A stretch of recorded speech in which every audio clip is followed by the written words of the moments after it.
নরসিংদীতে অগ্নিকাণ্ডে অন্তত ৪০টি দোকান পুড়ে ছাই হয়ে গেছে।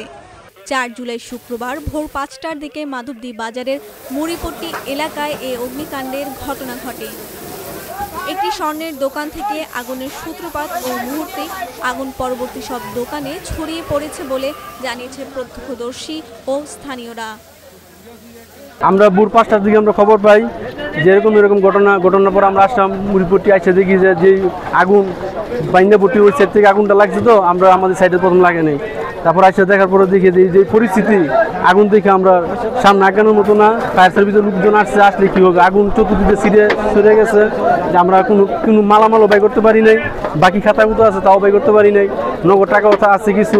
কালকে আমদানি করেছিলাম, কালকে আমদানি সব দিয়েছে, আজকে সকালে 500 টাকা দেবো, সব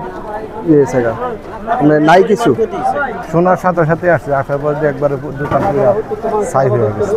নগদ ক্যাশ ছিল, মাল ছিল, সব মিলে প্রায় 10 লক্ষ টাকার মতো আমার ক্ষয়ক্ষতি হয়েছে। খবর পেয়ে ফায়ার সার্ভিসের 5টি ইউনিট প্রায় 1.5 ঘন্টার চেষ্টায় আগুন নিয়ন্ত্রণে আনে। আগুনে কোনো হতাহতের ঘটনা ঘটেনি। দোকানগুলোতে কি পরিমাণ ক্ষয়ক্ষতি হয়েছে তা এখনও নির্ধারণ করতে পারেনি ফায়ার সার্ভিস।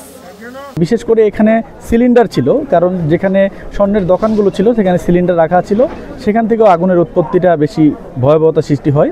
তো আমরা আলহামদুলিল্লাহ আমরা অল্প সময়ের মধ্যে আগুনটা নির্বাপন করতে সক্ষম হয়েছি।